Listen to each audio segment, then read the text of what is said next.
maayong buntag kaninyong tanan. Daghang salamat sa inyong mga pagtambong niini mga orasa. Tungod kay atong pagkahisgutan karon ang dakong problema sa atong kumpanya kini ang paggamay sa supply sa dahon sa kangkong tungod sa kainit sa panahon. Unsa ka ang atong angay buhaton para magpabilin gihapon ang atong supply na kangkong chips? Sir, sumala sa akong hibaw-an ang kaning kangkong mamahimong daghan ang atong maani sa buwan sa Septembre hangtod sa Pebrero tungod sa pag-uwan-uwan maong dali ra ang pagtubo sa atong kangkong. Sir, unsa ka ang angay natong buhaton karon nati ginit? Guys, pwede mo maka-suggest og alternative way para makapagpadayon gihapon ang atong negosyo, which is ang kangkong chips.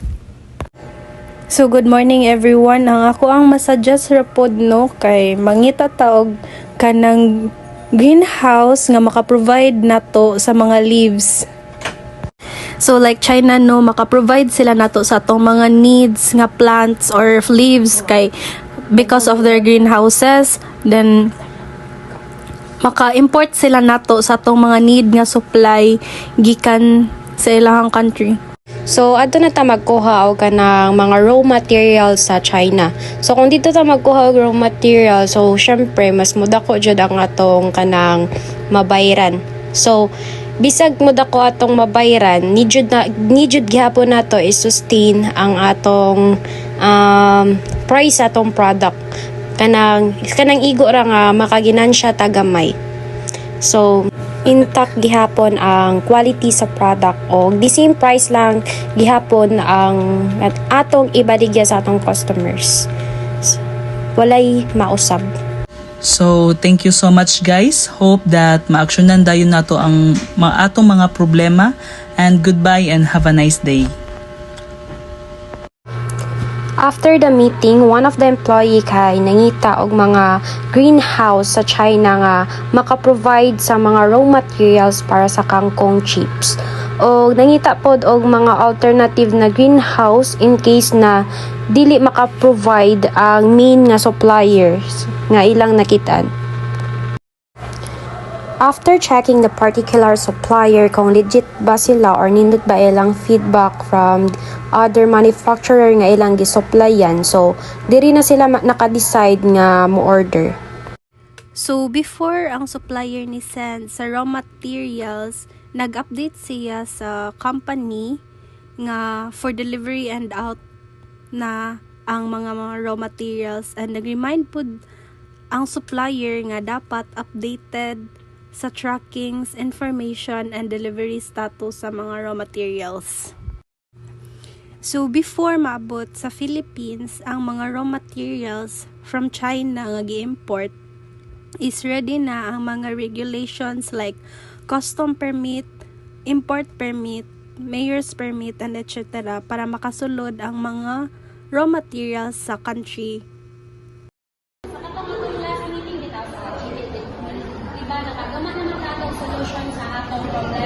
About atong nagkwanta o ganang itang nag-supply sa atong product o katong mga raw materials sa atong gamitan para sa atong product o sa katong greenhouse na nasa China. So, mabat ko atong solution karon kay nanakapoy suggestion na makatabang nato para mulambo niya ang atong business na magbuhat ta o ganang mangita ta o mga reseller para sa atong product para mas mudako ang atong sales o para mas ma-enhance sa atong mga consumer atong product. Nindot imong idea kay para magita ta nila sa mutaas ang atong sales, di ba kay nang idea.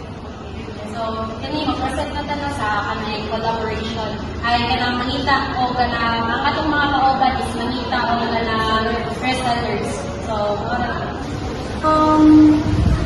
Mangita kaya taog ganang mga reseller sa Nice idea para sa umabot na panahon, hindot ang atong sales. Sige. ano siya?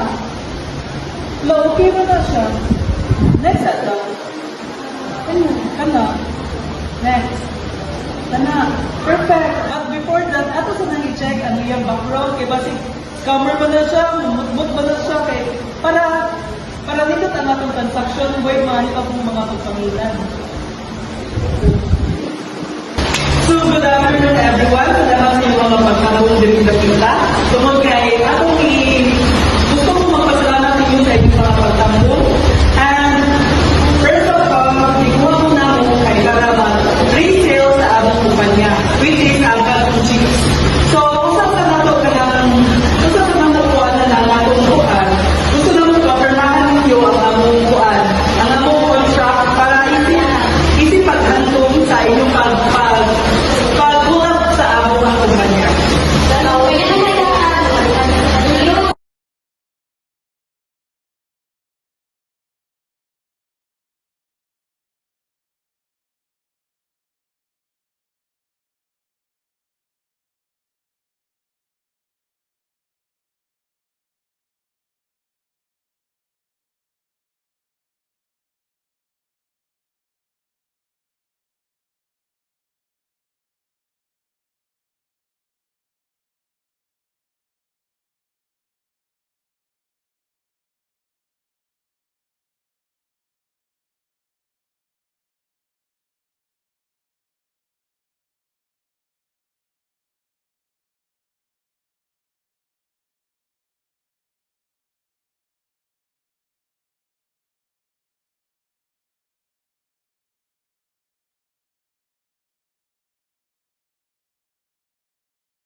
So, nahuman naman ang atong sabot. Gusto na ako papirmahan ang atong contract para mahimo ko reseller sa among kumpanya.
So, congratulations guys.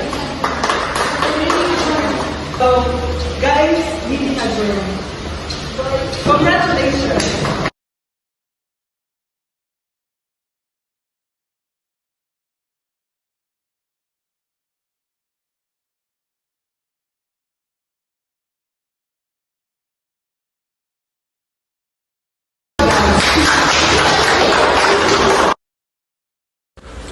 After sa collaboration sa mga distributor, nag-check ang supplier sa inventory management kung makasupply ba sila sa each reseller, maka-provide on time, dili mahutdan og stock, o gitarong pod ang pag-inventory para dili magkuwang or magsubra. This scene, he compared the performance, processes, and practices of different resellers within the same organization. After evaluating, he comes up with a decision that is best for all.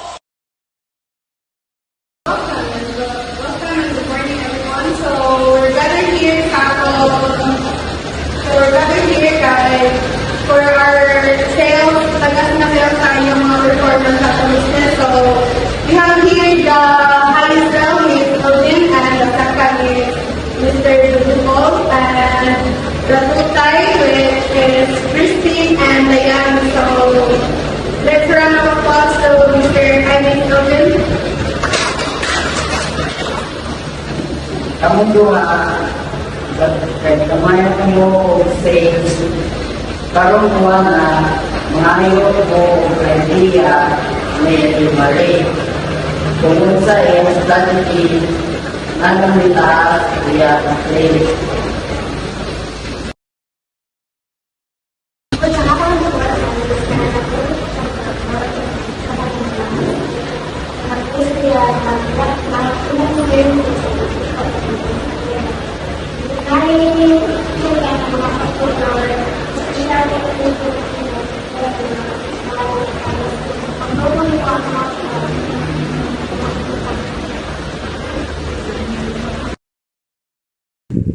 Tungod sa pag-challenge sa supplier sa mga reseller, kadausan nila kay naghuna-huna og mga strategy nga makatabang nila para mapadako ilang sales para sa sunod naman ug para sa mga umaabot pa.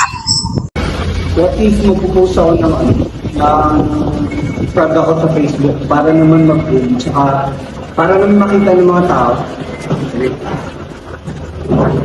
I'm posting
Hi sir, good afternoon. Baka gusto niyo po tikman sir, na binibenta po ang kangkong chips. How much is that? Ano lang po, 70 pesos, mura lang. Okay, sure. Okay, sir. Salamat po. Hi, Mama and Sir, naatay kangkong chips. Only 50 pesos naatay. Duha ka flavors which is ang cheese o sour and cream. Excuse me, sir. Pwede mga nakadistol ka dito, sir? Nako'y baligad na ni sir na nako'y kangkong chips. Kasi nako'y tulo ka flavor na binabaligya, sir. Ano siya, sir? Na ay salted egg, na ay cheese, o sour and cream, sir. Babe, bilan mo nga ako, babe. Puro dun, sir. Magkano? 50 pesos. Babe, bilhin mo nga ako, babe. Good evening mga ma'am sir, natakaroon dali nag-live balik para ipakita ang kangkong chips na nilain yung flavor mga ma'am sir na ni sour and cream and salted, also cheese pork. Sir, good evening, sir. Basin gusto ka model sa mga kangkong chips, sir. Thank you. You're welcome, sir.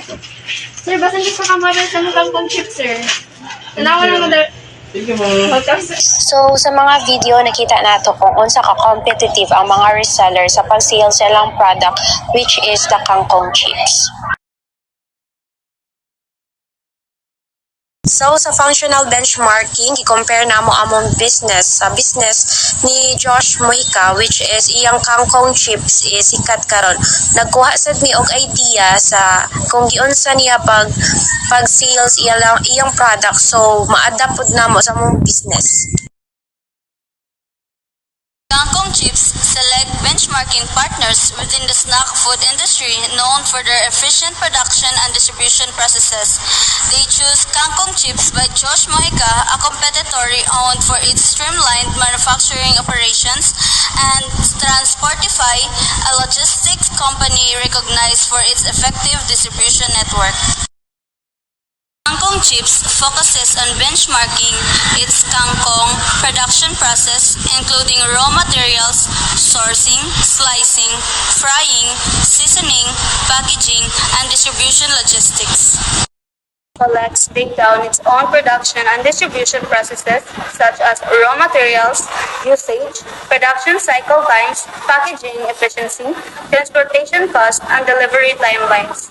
They also gather data on Kangkong Chips by Josh Mojica and Transportify processes through industry reports, supplier interviews, and analysis of operational metrics.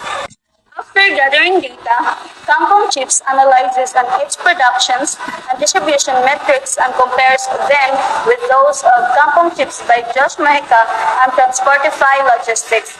They identified areas where their processes can be optimized, such as reducing production downtime, minimizing packaging waste, improving transportation routes, and enhancing delivery speed. So in order for our product to grow, we need to find or to gain some information from the other country so that we can benchmark their way of selling their products that can help our business to be known to the other countries.